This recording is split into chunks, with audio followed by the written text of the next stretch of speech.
Hey, welcome to Latina, a Bustle podcast. I'm Alicia Menendez. It's not just about making history. It is about ensuring we have a seat at the table to get something done, right? Because I'll tell you what, don't you think it is about time that we had diversity in the United States Senate? That was U.S. Senator Catherine Cortez Masto. In 2016, Donald Trump won by promising to build that wall and made his infamous comments about Mexico. But that same year, Cortez Masto became the first ever Latina elected to the U.S. Senate, a Mexican-American woman. We sat down in the U.S. Capitol to talk about what it means to her to be the first. We're in the U.S. Capitol. We are. Do you still have days where you just drive up to the Capitol and you think, oh my God, I work here? Every day. Every day. And I tell people, if that changes and I become jaded, then I shouldn't be here. I mean, it is, and I think about it because, my grandparents and my parents, where they've come from, how they worked so hard to make sure that my sister and I could have an education and succeed. And then just walking in thinking, oh my goodness, not only do I represent them and all of their hard work, I'm here representing people with the great state of Nevada, right? All the people that I know and love because I've grown up there and want to fight for. So yes, not only that, it's also very intimidating because then you think about all of the people before you who've walked these halls, the senators that have walked the halls before you, who sat at the desk before you. And we have a constitution because of them, a Bill of Rights because of them. We have treaties because of them. I mean, you just go on and on and on, and you could just really think, oh my goodness, I don't know if I can move because it's so intimidating at times. But I'm just blessed. I'm so happy I'm here. And yet no one who walked these halls and no one who wrote the Constitution looked like you and had your life experience in a number of ways, right? I mean, that's both right. In terms of your gender, in terms of your race and ethnicity, in terms of where you geographically come from in the United States. We're talking about the Constitution. And so for you then, how do you situate yourself in that? I mean, the first Latina U.S. Senator, what does that mean to you? And that's why I'm excited to be here, because it really means that now I have a voice at the table to get something done. And I have a voice that's representing a constituency that's normally underrepresented. And so now we're here. Hello, we've walked through this door and now we're here and we're going to fight. You grew up middle class. Dad was a parking attendant. Mom was a bookkeeper. And I think so often when we talk about someone who's had your anomalous ascension, we talk about it as though like, well, you go to college and then you go to law school and you get a job. But there's something more nuanced that happens too, which is when you grow up middle class and then all of a sudden you're in corridors of power. There's a language to power. There's a language to wealth. And so my question to you is, how did you learn to comport yourself in arenas where there was power and privilege and wealth when that's not what you grew up knowing? That's a great question. I think because of my parents, they really planted the seed with us. To them, it wasn't about power and wealth and, where you come from. It is about who you are. It's true. It's like what Martin Luther King said. It's about the content of your character. And I think if you know and you're confident in who you are, where you came from and your values and why you're there, you can walk into any room and have any conversation with anyone. And I really learned that from my parents, and particularly watching my father growing up, because he had a tough childhood. He fought for everything that he and my mother had. And then he went on to become a county commissioner and president of the Convention of Visitors Authority. But he never forgot where he came from. And he talked with everyone equally and with the same respect. I don't care what job you had. I don't care where you lived in the community. Everybody he treated equally. And I think that's what this is about. That's what I learned from him. And that's really why I do what I do every single day. To me, it's about that respect for everyone and fighting for everyone when they need that voice or they need that advocate on their side. So mom's of Italian descent. She is. Dad is of Mexican descent. Did you grow up thinking of yourself as Latina? Both. Well, actually, it was funny. Both. You can't. No, listen. You come from those big families. You can't run from it, right? So one Sunday, my Italian grandmother at her house having sauce and pasta.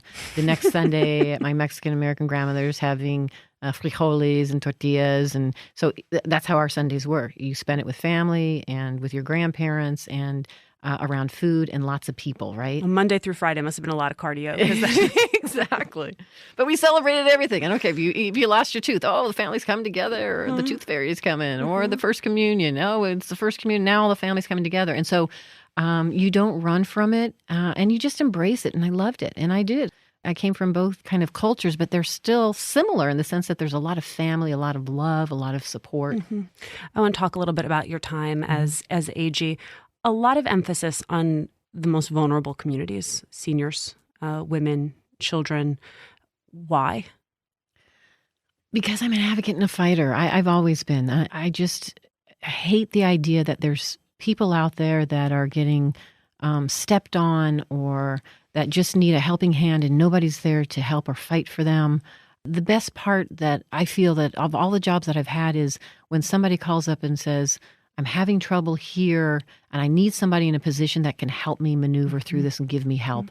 And that is the best part of anything. When I was practicing law, I was most fulfilled when I was doing pro bono work, right? For free, for people. Yeah. The partners didn't like that, I'm sure your firm was thrilled by that. No, they weren't crazy about it. But that's what I loved, right? Yeah. Because people need help. And I always felt that if I can be in a position, what you call it, power or whatever, that you can just knock down barriers, cut through red tape, and help people, that's what this is about. And I've always felt that way. It hasn't changed. That's what I love about public policy and what I do.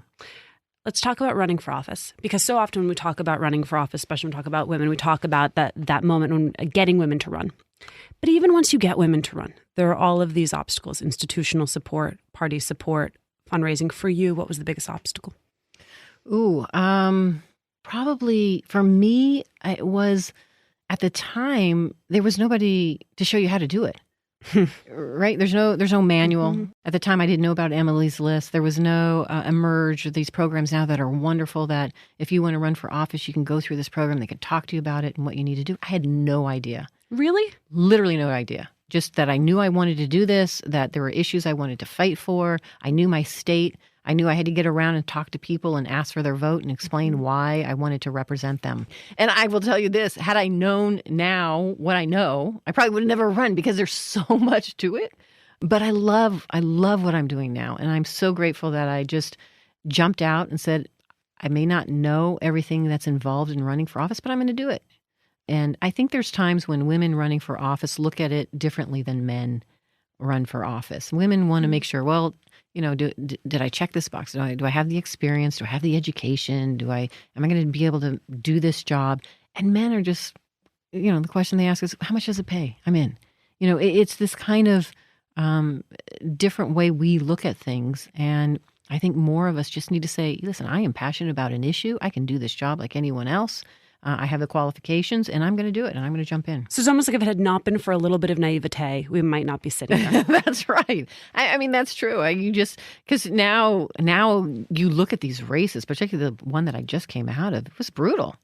And I think many people look at those races now and say, oh my gosh, I don't want to go through all of that. That's just crazy. You have to put all yourself out there. They're going to talk about you all the time. They're going to talk about good and bad, make up things, whatever. Though, how do you steel yourself for that? Because most people won't have the experience you have of running for office and seeing headlines and fabricated things about yourself. How do you manage when people are saying really negative things about you? I learned it when I was Attorney General for 8 years. You don't read it. You stop. If you read everything that people put out there about you, good and bad, it is not healthy. You have to have a hard shell. You have to be able to take the criticism. Constructive criticism, I always accept. I think everybody should accept that. I think it's important. But, some of the negative stuff that you see out there, you have to have this hardened shell to be able to recognize it's going to be there. Don't read everything. Don't believe everything. And focus on why you're there, what your values are, and why you're fighting. I always tell people when they want to run for office, the first thing you have to do is your self-analysis. Why you're running. You're going to put yourself out there, so you've got to be honest with yourself and sincere. Why are you doing this? And now you got to explain it to people and talk to people about it so that you get their vote and they believe in you. That's a good part of all of this. What do you think the ratio is of people who want to be of service versus just straight up narcissists when they do that self-analysis? Well, you know what? You know what's interesting, and I will say this: it's actually fantastic. over the course of this last year, from the Women's March in January 4th of 2017 to now, there are more people that are looking to run for office than we've ever seen before. I think that's fantastic. That tells me people are engaged, they're listening, they care, and they're really willing to step in and make a difference. When you came here, did you have a sense, here being Washington, D.C., did you have a sense of these are the things I need to get done, and when I get these things done, then I will know that I've done my job? When I got to the legislature, particularly in Congress, I realized it takes patience. What we do here is a lot of networking. It is a lot of working with your colleagues and talking about important policies and then working to get that passed. It takes patience, and it could take years to get something done. And I think many of us that came from the executive branch and then stepped into this legislative branch are realizing, okay, we need to throttle back in that sense and just be patient, take our time, have a strategy, have a blueprint where we want to go, and then stay on that path. We're in the Me Too moment, and I think the sort of larger cultural conversation around Me Too is around power and around power differentials between men and women, between people who are public and have public stature and people who are private citizens. And so much of what we hear is just that women feel like they have no power as individuals. And here you are, one of 100 U.S. senators. I think you are probably often referred to as a powerful person. Do you feel powerful? No, I don't. No, I don't of feel course you do. I powerful. feel like I knew the answer to that question before I asked. But I'll tell you what I do feel is the need to make sure that those women have the power they need to succeed. And whether it is breaking down this culture of, and listen, I've spent a career of working in domestic violence prevention, sexual assault prevention, sex trafficking prevention, and you've said it, it's all centered around power and control. Listen, the conversation we have now with this Me Too movement is fantastic because we're bringing attention to it. We're educating. The first step in prevention, I always say, is that education and awareness. That's what's happening now. But now we need to take that cultural change and institutionalize it. That means we need to change our systems and our processes that we have in place to ensure that everybody has the ability to succeed. And that's what I'm focused on working on here now.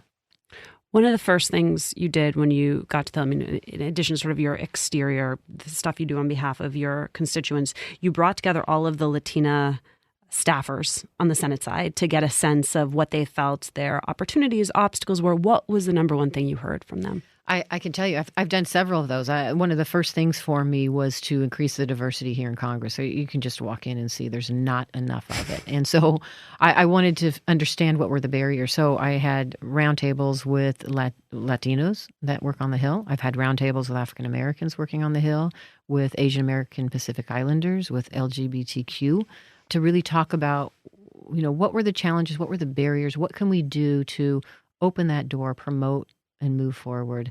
And we've had some great conversations. And the first thing I really learned was the first step in getting in the door are those internships, right? Which is in part connections class. Right, because they're unpaid. And you have to move to Washington, D.C. That's right. To take an unpaid internship. That's right. And who can do that? Yeah. Well, if you come from a wealthy family, you can afford to do that. But if you come from a family where we're trying to pull sometimes diversity, where there's economically challenged. You come from a middle-class family. That's hard to You can't afford to do that. Yeah. So that was, to me, the first understanding, okay, there's a barrier. What do we do? The first thing I did is created a scholarship in my office. We're going to have a scholarship and then reach out and find those fellowships where we can find and give scholarships for first generation, where we can find those people and bring them in.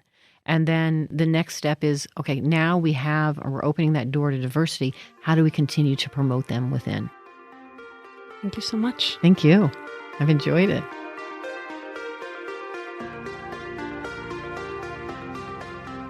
That's it for now, but we want to hear from you. Email us at latinatolatina@bustle.com. Send us ideas for awesome guests or whatever it is you're thinking about right now. Remember to subscribe to Latina on Apple Podcasts, Stitcher, or wherever you're listening. And please leave a review. We love hearing from you.